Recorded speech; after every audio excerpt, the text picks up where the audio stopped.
Hello and welcome to episode 4 of the #AdStudents podcast.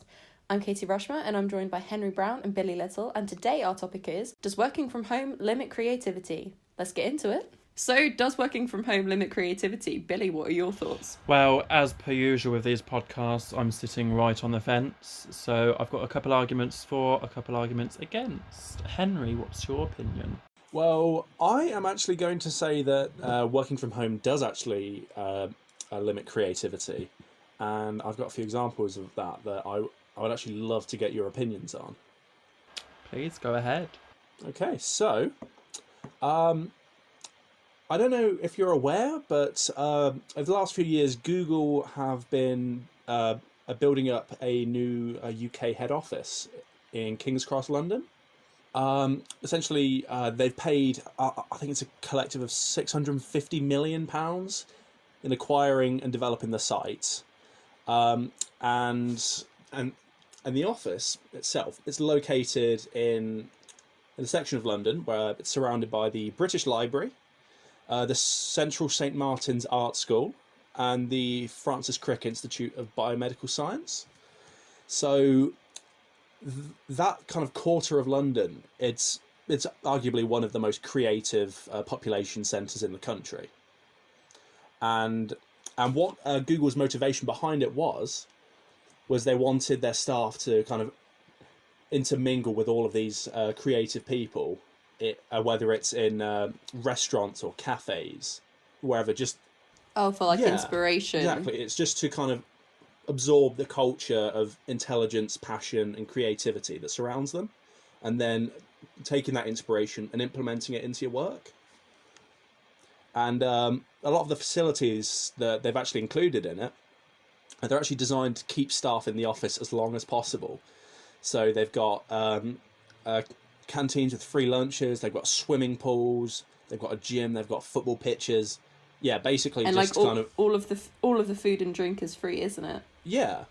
You can just walk up to a fridge and take a can of Coke, and that's that. And like I'd say the most important kind of commitment to inspiring creativity is the fact that the actual headquarters, it's located next to King's Cross Station, which there's potential to commute to the actual Google office from anywhere in Europe or Western Europe. That's actually pretty cool. So what you're saying is that this is an example of Google's response to getting people to stay in office because they think that staying in offices means you're more creative. Yeah, very much. It means that you're not just kind of trapped. It means you're not just trapped in your own kind of thoughts. You've got external influences constantly popping up, giving you inspiration. That's a really good example because that's obviously a purpose-built office for that specific reason with Google. Yeah. And I do understand why they've made that move, because it's quite a smart move to keep their employees motivated and interested in the job that they're doing. And if all of their employees are on that sort of that wave that Google are riding out for creativity, then they're all just going to inspire each other. It's just going to have hopefully a good creative outcome for Google. Yeah, because I think for creatives in advertising, working remotely isn't necessarily an uncommon practice. However, for a process that also relies heavily upon team chemistry, being mandated to homebound activities could be seen as restrictive. So I do agree with you on that point. So I'm going to throw a little curveball in there for you. So I'm going to argue that actually working from home, or sort of being in quarantine or in lockdown, can actually help to boost creativity, because interesting. This is just from a different point of view. Obviously, I think there are certain environments that working from home necessarily doesn't work for creativity, but it's making advertisers, and not just advertisers, but TV creators, TV film producers, think more about how they're going to produce content in this time. It's making them having to produce content in an environment that they're completely not used to, and having to completely adapt to a new environment. One example I think of this is really, really good, and it's actually hilarious. I've watched it. If you haven't watched it yet, I'd highly recommend it. Even if you have it on in the background, it's just a nice little fun thing to have on. And that is Staged, and it's a new sort of TV show with Michael Sheen and David Tennant.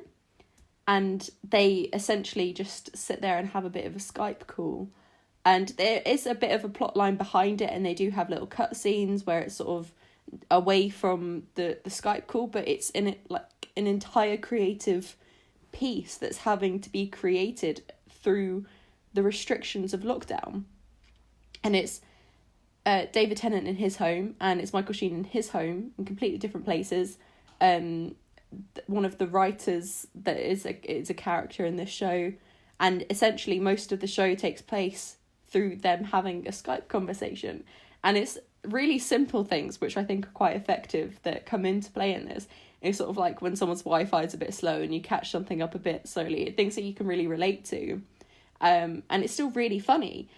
And it's just sort of like, say, like Michael Sheen says something, and then David Tennant says, oh, I think there's a bit of a lag here. And you're sort of like, oh yeah, I know the feeling. But then they'll follow up with some kind of quip. But yeah, I think that's a really good example of how lockdown has actually shown a whole new way to communicate to an audience, to create a TV show in a much more relatable world.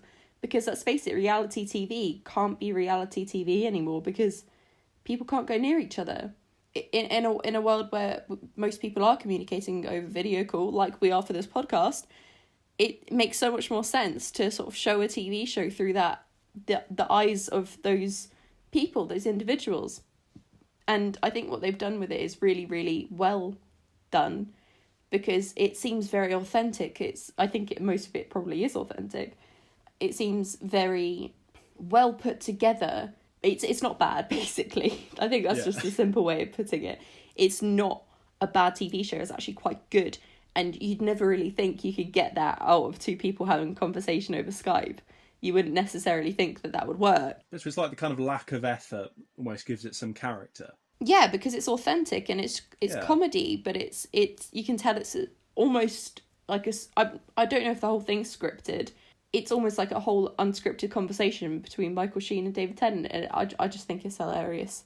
So I do think that in some ways, advertisers and like film and TV producers have had to get around lockdown and find new ways to do this, to communicate and to create content. But I think finding a way to do that in sort of like this strange new world that we live in lockdown, where digital is very at the forefront of everything that we do between working at home, it can show that it's something we can do. It's very relatable to an audience if they see two people having a conversation over Skype. It's the same with the NHS adverts, to be honest. A lot of the NHS adverts are lots of individual clips that have been put together on a screen to show a whole screen of individual clips of NHS workers or people thanking NHS workers to promote everything that's going on. And I think that's a really clever way of doing it, because it seems so much more authentic and relatable, and people are more likely to believe it now. We're not used to seeing adverts that are over video call, but it's something we all have to do at the moment. Can I just stick myself in there?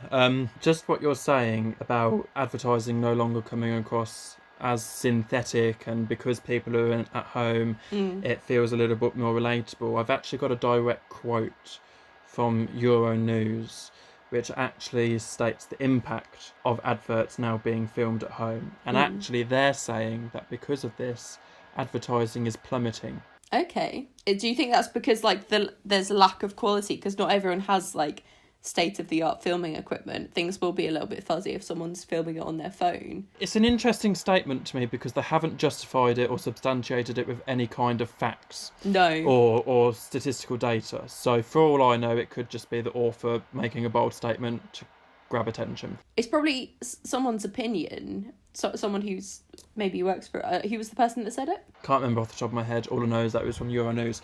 But I think perhaps some advertising could plummet, particularly for clients that aren't willing to adapt to using new digital technologies, the ones that are more set into their traditional ways. Like Primark. I think absolutely.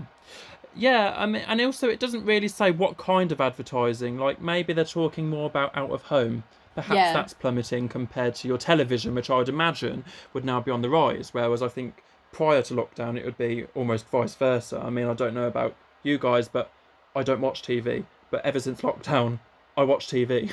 Yeah. We've got a counter to that, though, Billy. Oh, do it! Would you say that perhaps, arguably, the main reason why advertising is currently plummeting is because people aren't buying as much?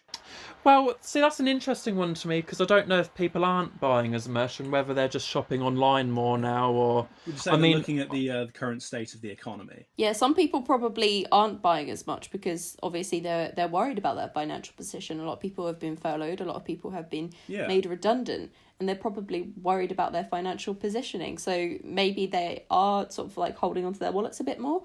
But at the same time, saying that, from what I've witnessed just through people I know a lot of people have been going on a bit of spending sprees of buying things that they probably necessarily wouldn't. And I think those kind of things are going to be things that pass the time. So I know a lot of people that have gotten into like macrame, which is sort of like a bit like crochet knitting, but you do it with your hands, and you tie strings into knots, and it makes like really cool designs. I know I didn't explain that very well.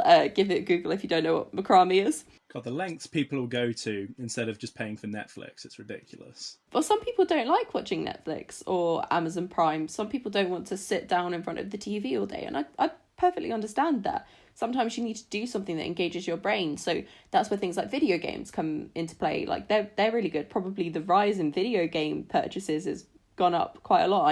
I know that I've brought more games than I would have outside of lockdown. I also reckon that for advertisers, that gamification is potentially going to be increased in terms of types of advertising to get people more engaged. Yeah, because it's really simple things like in Grand Theft Auto. It's really simple things like if there's a billboard in Grand Theft Auto, that advertisers might pay for that advertising space, which is quite funny to think because obviously it's an outdoor advertising that actually is in video game, and you pay for that space for a certain amount of time, and then someone else might pay for that space, and that would probably be a lot of money to pay for that advertising space in a game like Grand Theft Auto. But companies do that already. Honestly, like, you'd be surprised, like, the companies that do it. Like, do you remember a game that came out in 2007 called Crackdown? No, not off the top of my head.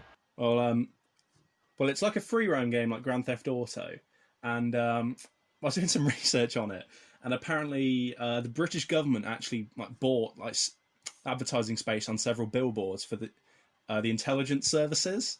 That's quite funny, actually. How well did that go down? I can imagine that was quite an interesting response. I think it went down quite well.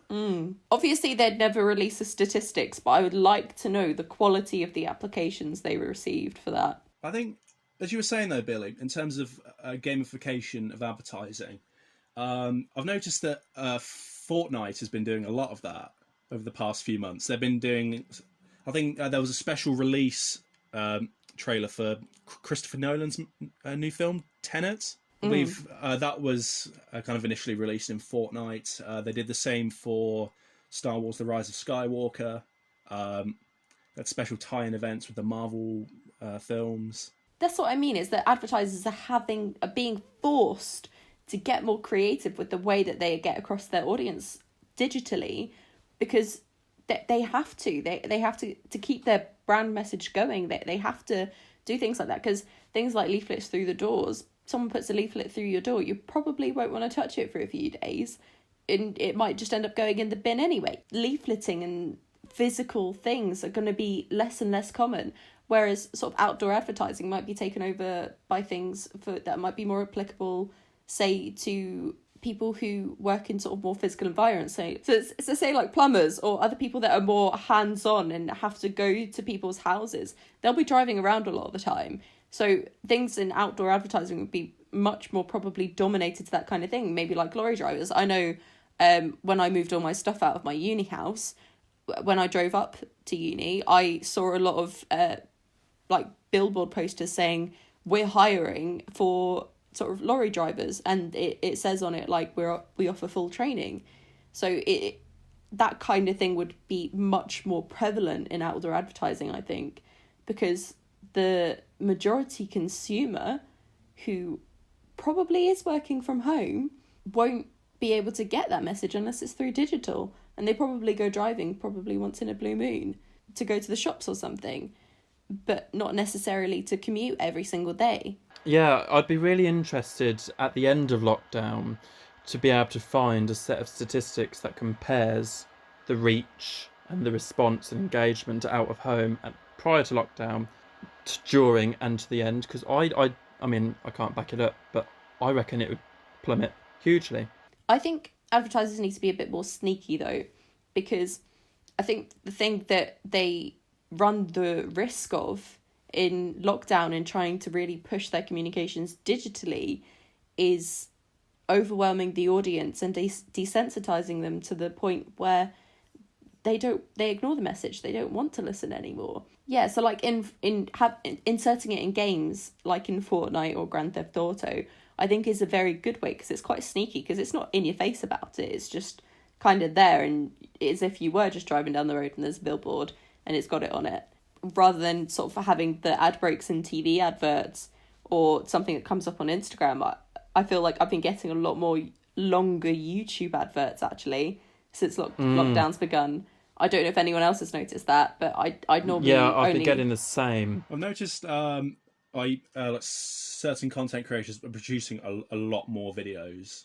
I think they have to though. I think because they're stuck in their homes, they can't necessarily always do. I know a lot of content creators can't do brand deals at the moment because they're sort of refraining from being sent products because they don't know who's touched it or when they've touched it. Some things might be perishable, so if you leave it for 3 days because you're like quarantining that product, then something could go wrong with it. Yeah, and I've also read a lot of sources as well saying that advertising spend on YouTube has just like plummeted. Really? Yeah. I would have thought that would have gone up, because that's I would have thought the opposite. Yeah. I'm not sure how it would really work. Like, I have definitely heard it from multiple sources. I'd imagine it maybe has something to do with what I brought up earlier, with the fact that companies are tightening their wallets a little bit, cutting back on perhaps unnecessary expenses. Yeah, quite often when budgets get tightened, marketing is often one of the first things to go. I think a lot of companies don't view marketing always as a necessity, more as a desirability. And I've experienced that whilst at work, that when a client's budget tightens, it's the PR, it's the marketing that tends to take the blow. So I think for the companies that are facing financial situations because of lockdown, I think marketing probably is being cut down. Yeah, that's advertising and marketing departments are seen as more of a luxury than a necessity. So when people cut down to the fundamentals of their business, so say if you sold windows and doors, you need the people who make the windows and doors, you need the people who do all the admin and all the paperwork for it, but necessarily promoting the windows and doors it's more of a luxury. And to be honest, some of the skills for marketing and advertising, you might not be able to go in depth and do proper marketing campaigns, but simple marketing materials you probably already have in your books, so you can just keep putting that out to promote your product. And as long as you have a basic understanding of how social media works, you can probably do it yourself, or have one person doing that. It's not necessarily, you don't need a whole team of marketers. Obviously for larger businesses, a whole team of marketers is a lot more beneficial. For something like Google, I'm pretty sure it's very, very prevalent in their company to have a marketing team. It's something that is probably quite strong within their branding, that they need a marketing team, because it probably includes like crisis management and things like that. And I assume that a large company like that probably has PR crisis management teams on the ball 24/7 for certain things, especially when people complain about the organisation. So I do agree with that. I think that marketing teams are seen as more of a luxury for sort of smaller businesses that aren't necessarily digital, like windows and doors. I wasn't sure if you had finished your statement. Yeah, no, I completely agree. So just linking it back to this whole idea of does working at home impact creativity? I've got another fancy quote, this time from an anonymous source. It's still from Euronews, but the author is not identified, so don't sue me. But they're saying that actually, now that we're confined, we can use the time to create and to write down new ideas and to dream more. And as a result, creativity is actually developing and becoming stronger. Do you think companies are now at risk of trying to be too creative to cut through the noise? Honestly, obviously, given how the vast majority of people are working from home, I would actually have to disagree. I think that creativity is very much limited if like you're confined to your own home. Like, I mean, consider me rude to counter a quote with a quote.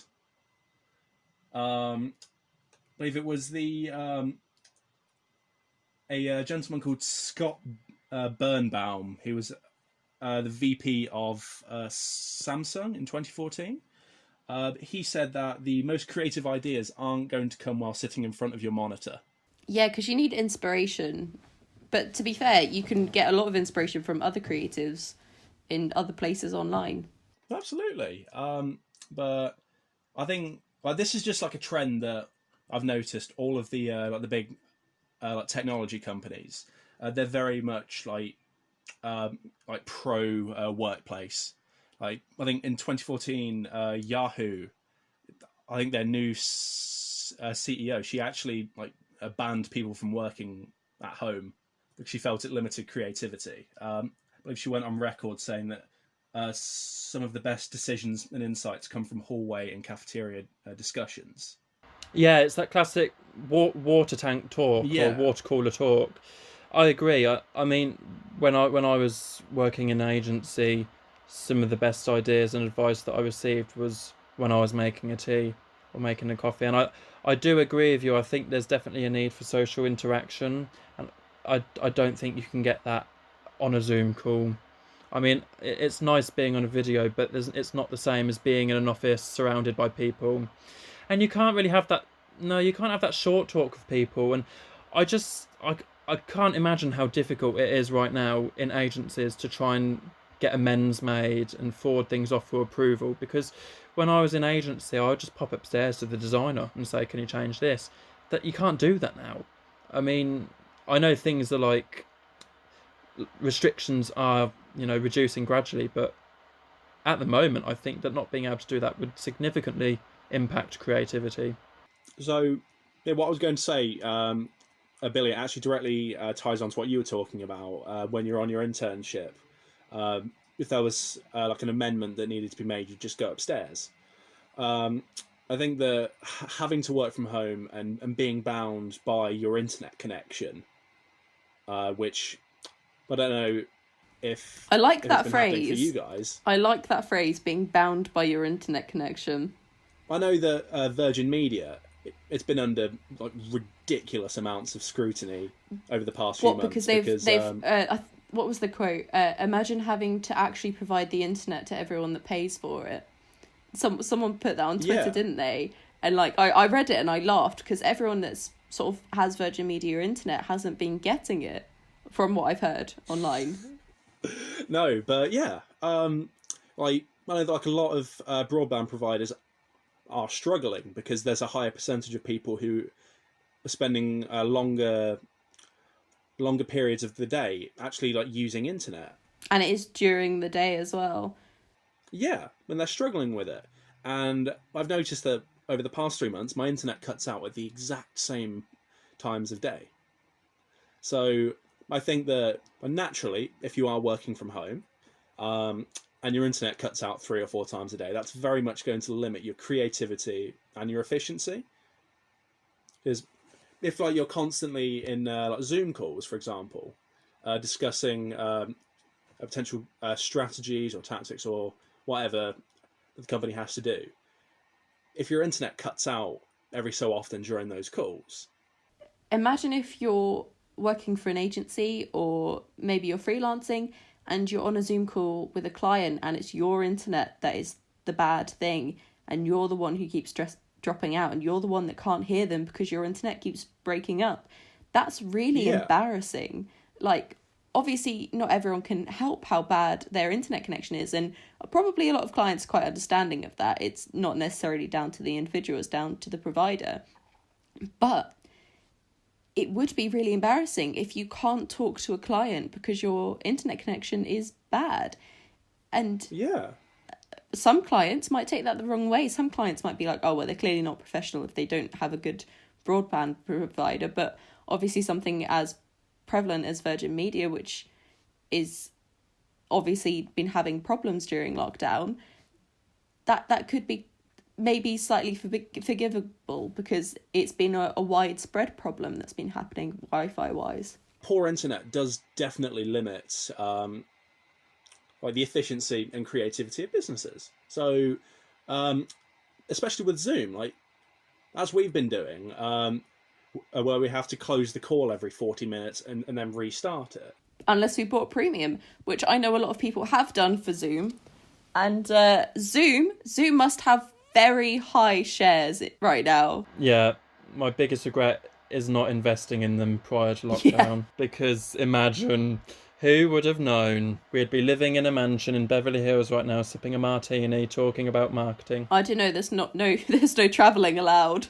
Oh yeah, true, didn't factor that in. Actually, I think for some creatives, lockdown is the opportunity they've been waiting for. They've been asking for just a little bit of time, just a little bit of me time to get my creative juices flowing, not having to worry about going to the office every day, having to earn a living by traveling to places. No, you get to sit in your space where you do your creations and sort of almost live a little. And I think for some freelancers who are struggling to get freelance work at the moment, that creative side of them is probably urging them to make projects that they've put in a drawer for years, things that they started and never finished, those personal passion projects that they've put aside because they have a full-time job or because they've had to be somewhere else for a client. Whereas now, lockdown is actually giving those people an opportunity to work on the things that they really, really care about and they haven't been able to work on for a while because, they've been busy doing this, busy doing that.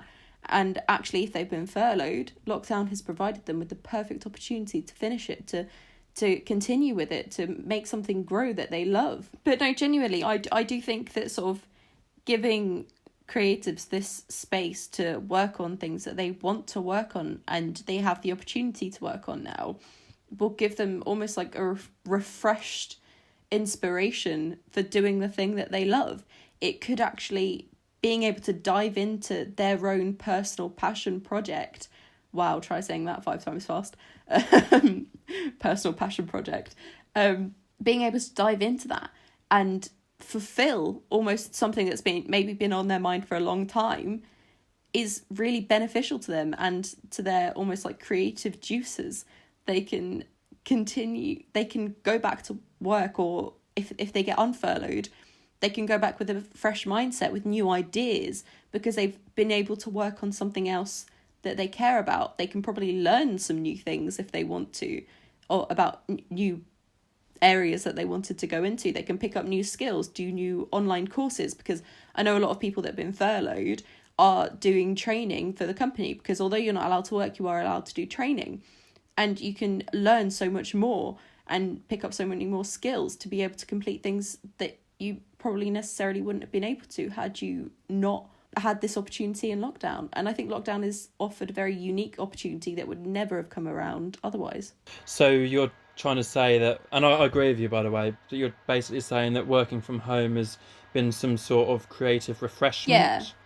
And it's perhaps given creatives much needed time to dive into their own projects and just refresh their creative outputs and go back to work once lockdown is finished with a fresh mind and new creative ideas and inspirations. So perhaps then when lockdown finishes and people do start going back to work, there's going to be an absolute increase and plethora of new creative campaigns. I can't remember where I saw it, but it was like after the plague or something like that. The Renaissance era came, which is obviously renowned for being rich with literature and art, and it's sort of like a really defining point in history for literature and art. And I saw that online and I thought, actually, that's a good idea, because everyone's sort of stuck at home completing their own projects and then creating these amazing things that they can share with the world, and obviously digitally makes it so much easier to do as well. And I think obviously in some cases this is the perfect opportunity and some people can motivate themselves, but then again there is sort of like the other side of, yeah, some people are probably quite lonely because of lockdown. Maybe they thrive on social interaction and going outside and doing things with their friends. That might be their inspiration. That might be the thing that makes them creative, is to almost sort of live a little. But that's sort of where the downside of lockdown would come in. I could see both sides of how it would affect the creative. Yeah, to be honest, I don't think there's a straightforward yes or no answer to this kind of question, because it's very subjective to everybody individually. I mean, at first, yeah, working from home, doing my uni assignments was depressing, and at first I couldn't get my mind into it. But then towards the end, I actually found new ways of dealing with workloads, and actually probably felt more relaxed being at home, being in my own space. See, I think for people like us three, I think because we used to sit in the library for hours on end studying and doing work, and then we'd go back to our uni houses and that'd be a separate space. I think I came home to live with my parents when lockdown came into place, because I knew I'd be much more stable here, and not having the library as a separate space to work in was really, really difficult. And having people in the house that talk to you, and yeah, my parents are working from home as well, to be fair, so that they're busy during the day, but I feel like at home there's so many more distractions. You can't just sort of get your head down. Your head isn't in the right space, and it took me a long time to try and get into that right space and try and motivate yourself when there's so much else around you and in a home environment. The biggest distraction for me is knowing that because I live in a small house, my room is basically my office. There is nothing more tempting than sitting at my desk and seeing in the corner of my eye a comfortable bed. 100%. See, this is something I was actually going to lean into, Billy, because I feel like I'm taking the role of the supervillain for this episode. As you said, like, Katie, I'm sure there are some people who find working from home to be very spiritually enlightening, liberating, or help to renew their passion. But speaking from experience, I personally think that working from home, it's a nightmare. As I mentioned earlier about being bound by your internet. In my house personally, there are a good 4 people who need to use the internet at all times. There's my mum's husband who uses it for work. Me and my elder sister use it for uni. My younger sister uses it for online schoolwork. That in itself is a challenge, having to manage that. But I think also there is a difficulty in being able to separate work from home, in a sense, because, as you said, one of the hardest things about having to do university work from home is that we don't have access to university resources. Or even just the silent study area in the library. Oh my God, what I'd give for a silent study area in this house. Oh. I do have to commend our uni and praise them though for how quickly we adapted to working online.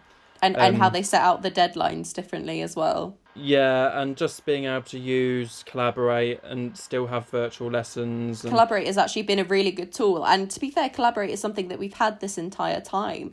But because of lockdown, we've learned how to use it. And it's actually quite user-friendly. And it is, once you know how to use it, it's really good. And it's really good to talk to lecturers. It's really good to join in with lectures and learn new things. And actually, it's very interesting because you can still see the PowerPoint that the lecturer is talking about. You can still communicate and ask questions to your lecturer.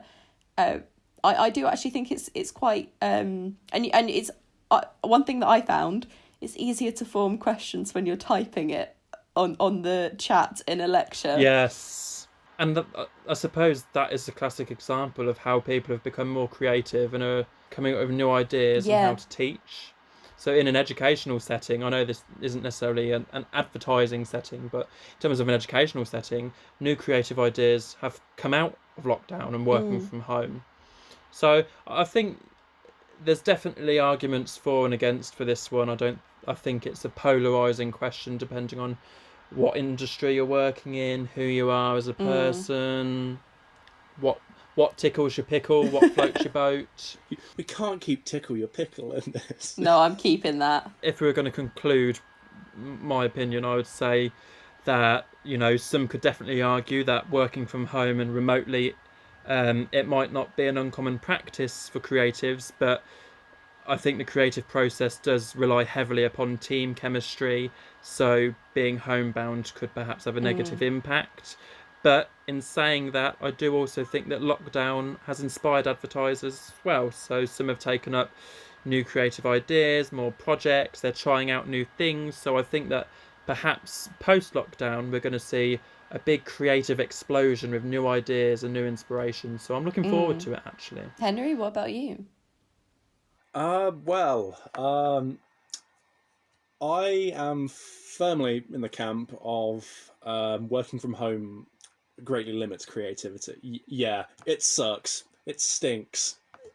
But then again, I do acknowledge that is heavily influenced by the pain that I've suffered over the past 4 months. Yeah, but it is entirely it's entirely subjective on how people feel they work best. Me personally, I have difficulty in associating work from home. In a sense, when I'm in my room, it's a place to sleep, it's a place to play video games. Yeah. Whereas when I'm at uni, it's a place to work. And I can understand the rationale behind the companies who favour having all of their employees in a centralised location where you can be exposed to different creative influences. I get that completely. Okay. Personally, I'd say I'm kind of on the same level as Billy. Sort of, there's good things about it and there's good things not about it. There's sort of, I mean, I know personally, I found it, I struggled at first, but now actually I find it a really good creative space. Like, without lockdown, we might not have even started this podcast. Who knows? I don't think we would have, to be fair. I think something that we joked about. We joked about it quite a lot, actually. Yeah. And then it's just like having too much free time. It's like, oh, well, we might as well, right? Yeah, and actually this is turned into something quite fun. And I think I'm quite enjoying doing it. And I think that's just one example, is people are being able to sort of do those projects and do those ideas that they wanted to, and necessarily haven't either thought they didn't have time to do, or thought that they couldn't do it for whatever reason, and now they do. But at the same time, I do know that creativity can be stunted if you're on your own, if you're stuck at home and you don't have any new influences. I mean, a lot of creative ideas are good creative ideas because people bounce them off of each other. So someone comes up with one idea and there's just something that's a bit off about it, but it could be a good idea, and someone else is like, that will work, but we need to change this about it. And they're like, oh yeah, that would work. And you need people to work with each other and bounce back and forth to be able to create something that's essentially better than the initial idea. No first idea is an amazing idea. No first idea is the final idea, is the final product. So I do see it from both sides. I do see how it could work and couldn't work. I also think that home working can offer a lot more distractions than necessarily workplace creativity. Okay, on that note, goodbye from all of us. Bye! Bye! So that's it for today. Thank you for listening, and if you have any feedback or thoughts on the topics that we covered today, please let us know. And if you like this episode, don't forget to check out our previous episodes and tune in to next week's episode. I hope you're all having a good day, and see you next week.